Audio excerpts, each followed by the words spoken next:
Estamos terminando el primer tramo de una campaña electoral que ustedes saben, tiene las internas en estos días, primera vuelta, eventualmente segunda vuelta y todavía las elecciones municipales el año que viene. Uno espera, y más ocupándose de esto que es el periodismo científico durante tantos años, encontrar una conciencia. Lo veíamos en el arranque del programa, en las palabras de Rafael Radi. Si el destino productivo de crecimiento de un país, como puede ser el nuestro, tiene que estar imbricado con el desarrollo del conocimiento y un camino que se marque a partir de esa generación, uno esperaría encontrar contenidos de ese sentido en las palabras de quienes se postulan para presidir el país. El tema es que lamentablemente hemos visto muy poco y nos queda arriba de eso la pregunta: ¿por qué? ¿Nos importa la ciencia? Bueno, para hablar de eso elegimos un invitado que lo puede mirar desde un lugar internacional. Ernesto Fernández Polcuch, delegado representante de UNESCO para la región. Bienvenido a Sobre Ciencia, muchas gracias. Hola, gracias por tenerme. Actualmente la representación es para Argentina, Bolivia, Paraguay y Uruguay. Así es. Pero en tu recorrido dentro de UNESCO, ¿en cuántos países estuviste? 6 con este, sí. O sea que has podido apreciar procesos, tal vez no iguales, pero cómo se desarrolla esto que es el interés, ya no solo por la ciencia, sino por las políticas científicas, ¿no? En los pueblos, en los países.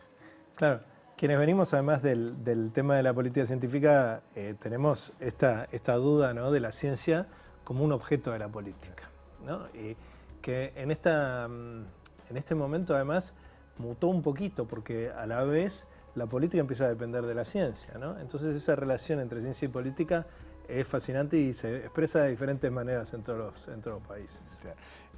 El asunto es, a ver, dentro de, digamos, las raíces de UNESCO está trabajar por el derecho a la ciencia, ¿no? Porque la gente se empodere, se apropie del conocimiento científico y las naciones aspiran a un futuro mejor a partir del conocimiento. Y uno entiende que eso debería ser medio cotidiano, ¿no? Que a la gente le importe. Bueno, ves países exitosos, ¿no?, que apostaron por el camino y no prende.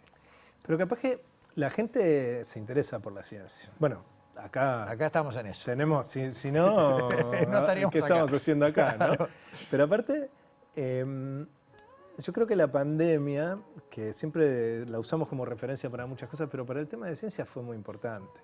Porque algo que antes era una conversación de expertos, no sé, nadie sabía que era un PCR, sí, que era un antígeno, sí, que era... ¿Cómo se formula una vacuna? Una vacuna, claro. Y si la vacuna era una vacuna de ARN modificado, sí, de proteína.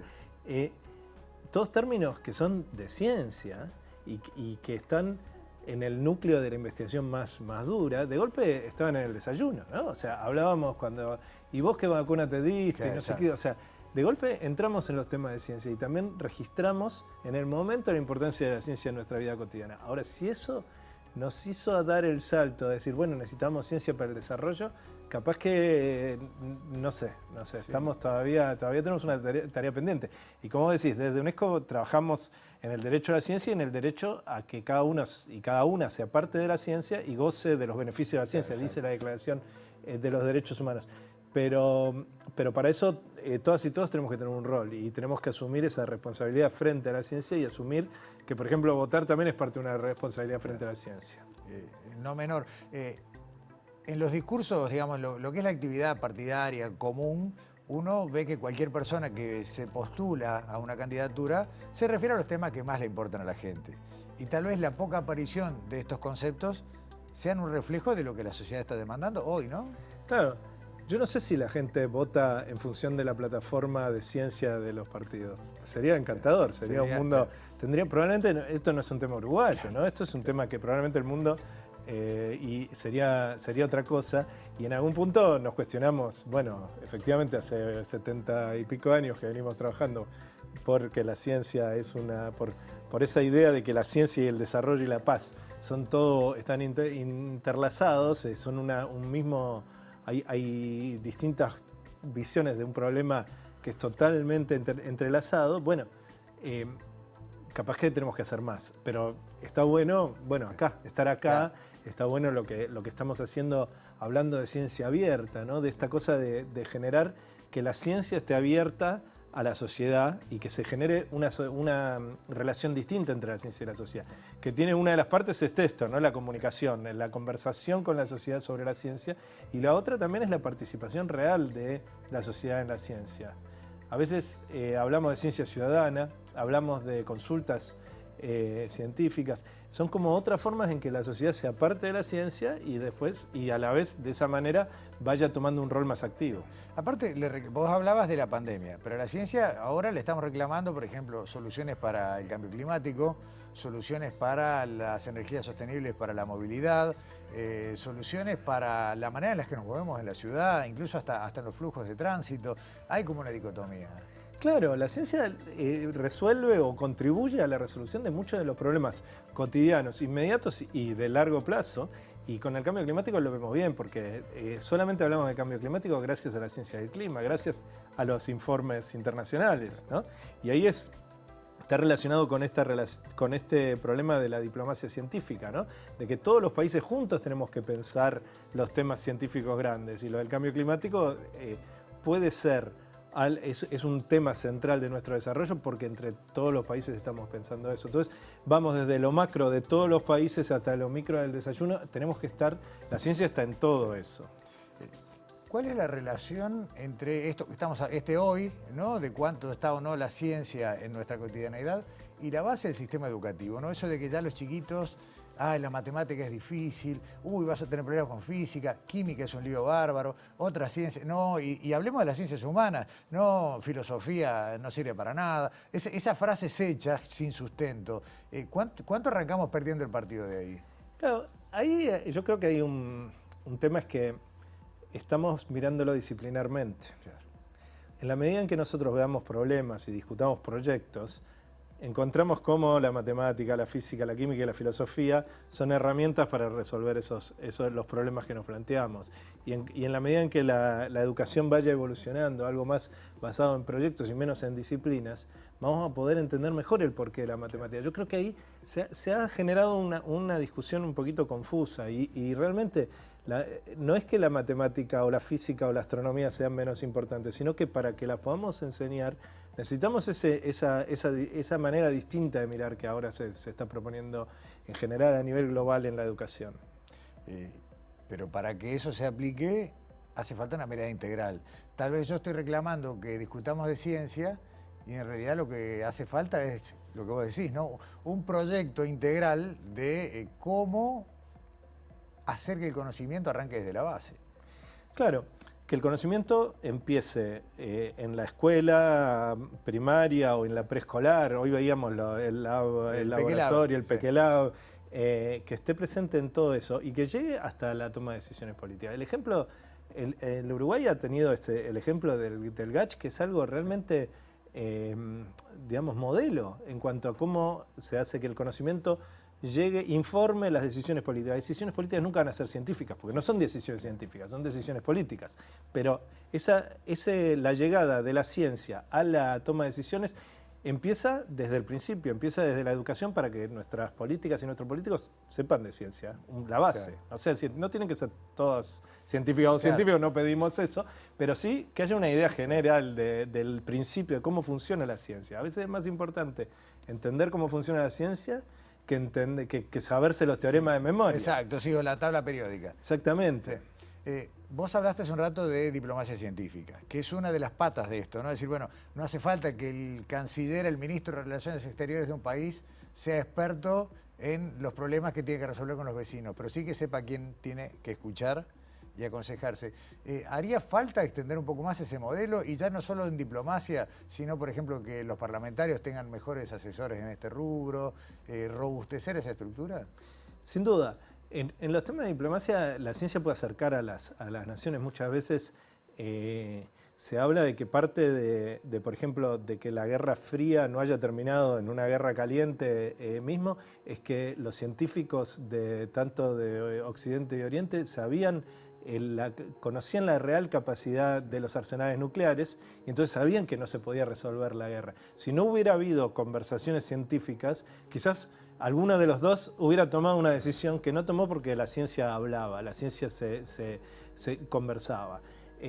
Eso en lo científico, en lo internacional, perdón. Pero también, por supuesto, más y más hay parlamentos que tienen oficinas científicas dentro de los parlamentos que ayudan a que los parlamentarios, no todos los parlamentarios, no pueden ser los parlamentarios saber de ciencia, no todos, claro, y no toda la ciencia. Entonces que haya oficinas que ayuden a los parlamentarios, sin lugar a dudas. Hay un caso de éxito que casi nunca lo vemos y que me parece que está bueno para ejemplificar esto, y es el del agujero de ozono. Cuando la ciencia demostró el efecto de determinados gases y el impacto en el agujero de ozono, bueno, hubo un protocolo, hubo un acuerdo y todos los países a partir de la ciencia lo acordaron y bueno, y si bien hoy todavía el agujero de ozono está ahí, claramente se detuvieron esas emisiones, hay un control estricto y nadie lo discute. No hay ningún país que diga, como sí nos pasa con el cambio climático, que diga yo no creo en esto y sigo haciendo desodorantes con estos gases o aire acondicionado. Sí, y además valió un premio Nobel, ¿no? Exacto. El último premio Nobel era un científico a un latinoamericano, si no me equivoco. Es probable. Sí, después lo buscamos. Pero realmente ahí el tema del acuerdo es esa relación entre conocimiento y el acuerdo entre los países y cómo tal vez era otro momento de la realidad mundial, pero efectivamente se logró un acuerdo global a partir del conocimiento científico. Ojalá podamos avanzar.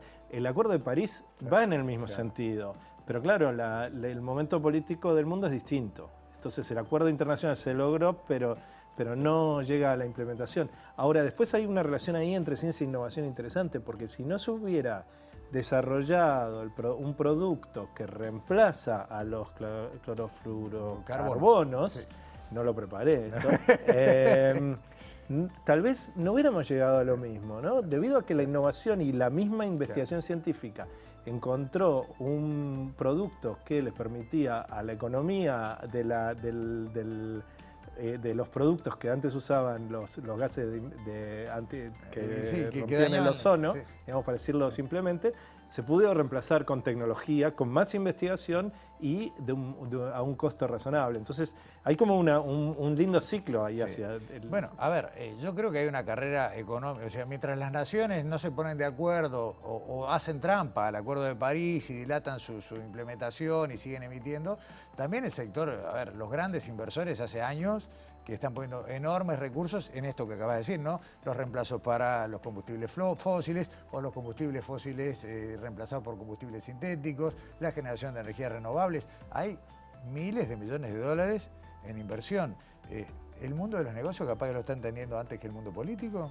Es que hay un discurso muy errado, a mi entender, muy errado en el mundo político, que es proteger el medio ambiente es caro, cuando en realidad no es caro. Lo caro es quedarnos, destruir el planeta, eso es caro. Entonces los países, la inversión en la protección del ambiente es una inversión, no es un gasto. No se puede considerar que uno no puede hacer una cierta regulación porque trae un perjuicio económico. Puede traer un perjuicio económico a muy corto plazo, pero la ganancia a largo plazo es que sigamos en este planeta, ¿no? Exacto. O sea, que no nos tengamos que ir a Marte con Elon Musk, a ver si nos podemos quedar acá. Bueno, ahí está la ganancia de las políticas. Ernesto, en el último minuto, en un país Uruguay, ¿no? Que en este momento está viendo si discute políticas de producción de hidrógeno verde o no, que está discutiendo hasta en lo judicial si desalinizar agua para potabilizarla o no, en un país que está apostando a generar una ampliación de su matriz de renovables. Los científicos tendrían que estar más todavía, ¿no? En exhibición y siendo escuchados. Claro, necesitamos escuchar a los científicos y también necesitamos pensar todos esos problemas desde una perspectiva ética, ¿no? Porque ese es el otro, claro, la contraparte de esa conversación, ¿no? La ética, por ejemplo, en el caso de la inteligencia artificial, el mismo, desarrollar la inteligencia artificial, bueno, sí, pero ética. O sea, claro, desde buscar las soluciones con una perspectiva ética. Si nosotros conseguimos ese diálogo fuerte, ahí me parece que la sociedad también va a comprar más el tema científico si nosotros podemos mostrar que estamos respetando realmente los principios éticos.